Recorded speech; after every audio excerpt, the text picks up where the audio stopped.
Just before we get started, I want to premise this video with a couple of different things.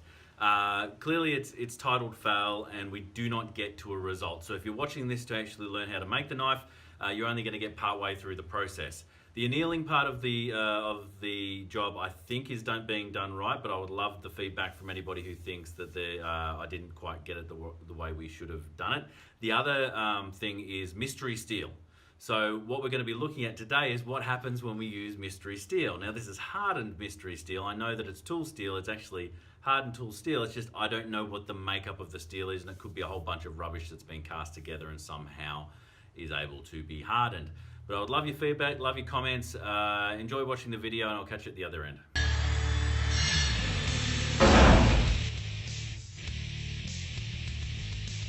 Yes, welcome back for another Rusty production. If you recall last video, what we were doing was annealing some tool steel in the shape of some files to get it to a place where we could start working it into all sorts of different things basically. But today we're looking to make a blacksmith's knife, so a shop knife, which hopefully you may have seen before, but I can show you soon what we're going to be actually doing from a design point of view.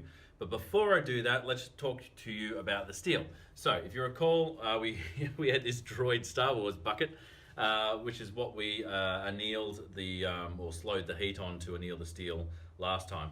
And I haven't grabbed it out yet, but we're probably going to use this one here as our base resource for the knife. And if you recall last time, this was 100% hardened tool steel and sounded very much like what this one sounds like when we try and run another file across it. So this is a bastard file. You can see that just slides right over the top of it, hardened steel. So that was the case with this one as well, but now after annealing it,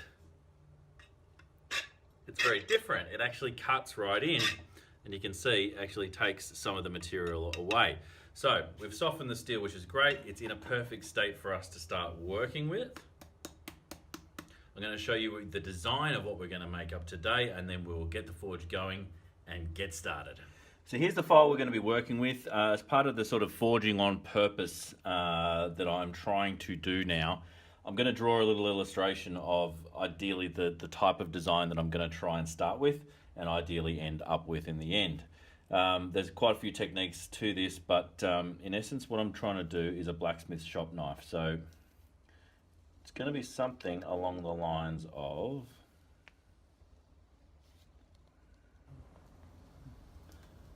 taper out, taper comes back in, taper goes something like that.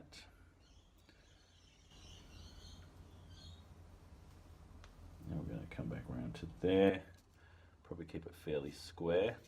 Now this isn't obviously to scale, and it's not quite right either. I'm not sure how I'm going to address this area here, because when I'm actually holding onto the knife, I want to make sure it's not spiking into me, so I might actually drop this down a little bit lower, more like that, and probably jam it right up into that corner right there. But I should have done this with a pencil, then I could have rubbed it out. But the other thing I'm going to be trying to do is trying to create some sort of edge, which I'll do from the filing and from the sanding later on, trying to keep this with the forged sort of finished look. And then one of the things I saw recently on one of the YouTube videos was to blue this steel through here so that it continues to have that sort of finish, or at least it blends the finish through. So that's what we're going to start with. I have my file. Let's get the fire started and get going. So one of the things working here in Australia, it's not winter, it's currently summer, and today's a decently hot day. So it's 35 degrees Celsius, which works out to, I think, about 95, 96 degrees Fahrenheit. This is what we're working with here today. So in the shop, which is underground a little bit, you can see that it's actually 29 degrees here. So it's about 7 degrees less than it is outside, because we're not just in the shade, but we're actually sort of semi-underground here. Once the forge gets going, that's going to go right up. So I'll keep you informed as to where we are once the heat in this room gets going. So the fire's just getting warmed up. It's already gone up 2 degrees in the room already, and I'm likely to see it go up another 10. So we'll build this fire up a little bit more, and then we'll get the steel on.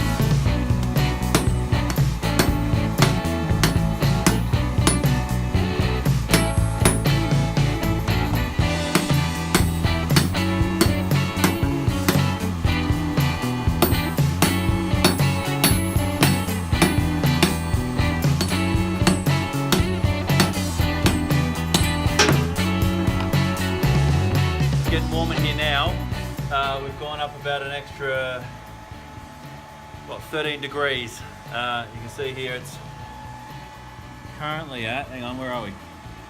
There we are. Alright, so it's currently at 45 degrees Celsius, which is 112 degrees Fahrenheit. And it keeps getting hotter.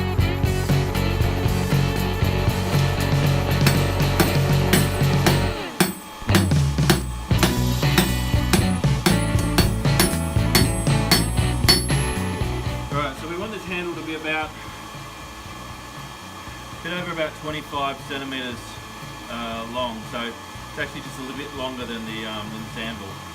So I want to get the taper to somewhere around there. So in the next heat, I'll actually make a mark for where that's going to be. I might end up using the entire chisel, but I've got more here I can actually taper out. So I'll make a mark shortly, and we'll find where the blade's going to be.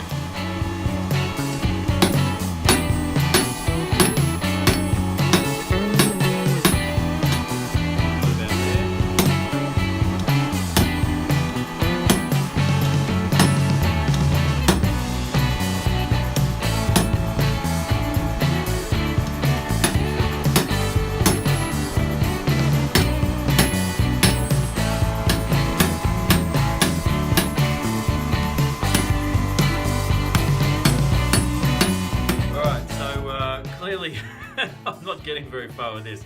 The steel is still very hard. I'm starting to fish lip around this. Now, I would be avoiding that if I could get the fire hotter. One thing is the temperature in here is getting a bit crazy now, so probably don't want to be in here too much with the fire that hot anyway, but that's not the reason I can't get it hot. The reason I can't get it hot is because I've literally run out of Coke. So got to go get some more Coke. So that's basically the taper. You can see the fish slipping right there. We need to get rid of that, and we need to put a harder edge on where the blade's going to be and clean all that up. So we'll get some resources. We'll come back probably on the weekend and get this finalized, and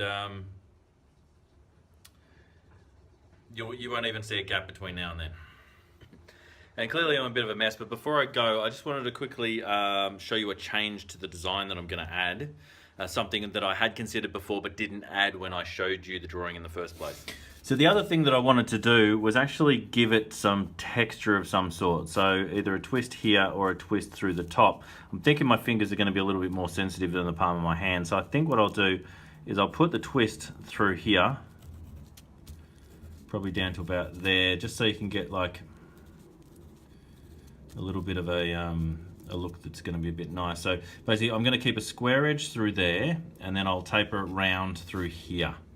But again, once I get the resources, I will come back and you'll see that. Alright, it's 2 days later. I have got plenty of Coke now, and I've built my fire right up, and we've got it really nice and hot. So I'm cleaning up the edge of where the actual blade is meeting the handle, and you'll see me doing that now.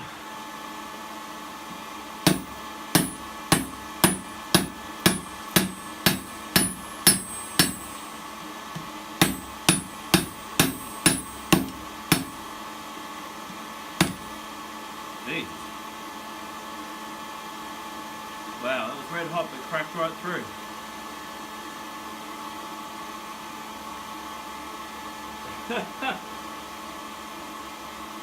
Oh, that's a failure. Well, I don't know with the skill that I've got that this is going to be recoverable. I certainly can't force weld that together, I don't think. I think if I could actually cut it back on like a 45-degree angle and then maybe try and weld it together that way. But I don't know that I have the skill to do that right now. What I will do though is I'm not going to give up. So I have another option. The other option is the smaller file that I've got. I'm actually going to get into that, just make a smaller version of the knife. Ideally still to fit my hand, so I'm going to have to still stretch it out a little way, but I'm not giving up just yet.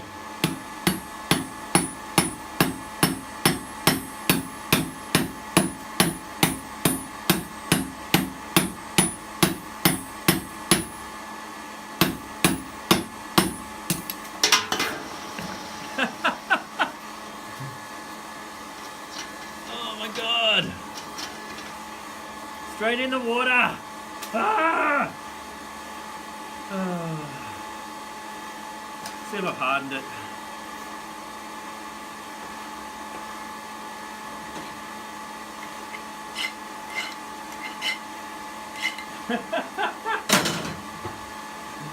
I've hardened the steel. Alright. So I just dropped the steel right at cherry red, right into the, actually not cherry red, it was like yellow, straight into the water, which means it was just right for hardening, and through that area where it was yellow, it did harden.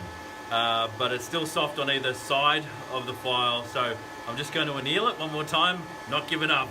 Alright, we're about the right colour. It's a little bit brighter, you'll be seeing on the video, than it actually is. It's actually a nice red colour. And we're going to go straight back into the droid bucket of ash one more time, for it to cool down very slowly. Okay, so it's the next day and I have re-annealed this steel. So the other file cuts straight into it, which is great. We're ready to go again. And I have moved my water bucket away from the anvil so we don't run into that problem ever again. Let's get going. Well, I just don't know what to say about this. I got the fire all hot and melted it. I created a foundry and melted the metal. So I really don't know where to go from here. And I don't even know if I'm going to include this video, but maybe I will, just for fun. And to ask you guys, what am I doing wrong? Is this the wrong type of steel to be working with? Anyway, let me pull myself together and I'll come back to you.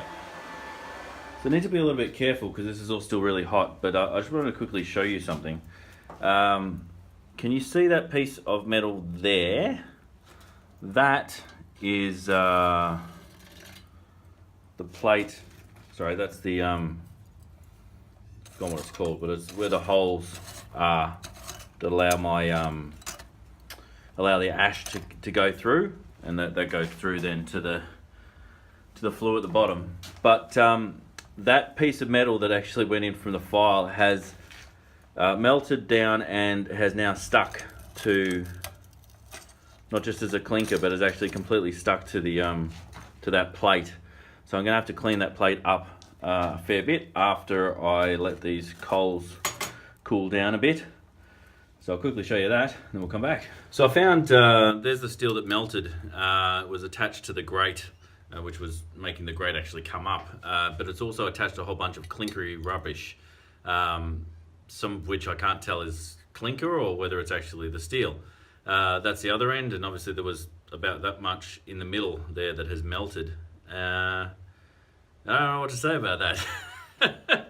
I would love your feedback. I would love to know if I went wrong anywhere or if it's simply a case of rubbish steel. So there's a whole bunch of things that I'm looking at. One is there's a lot of clinkers in this coke. So potentially that's had an impact on it. Maybe it's glassed up on the side of it and then made it too hot or something like that.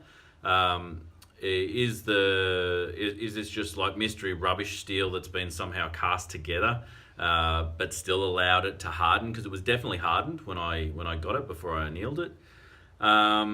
Or is it possible that I actually got the fire too hot for it? It was literally only in the fire for a few minutes before that happened. So it's not like I left it in there for a long time. But I would love your feedback. So, I doubt you liked the video, but I'd love to know what you thought of the video or what the process that I used. Clearly I didn't get to a result, which is becoming more and more common and unfortunate.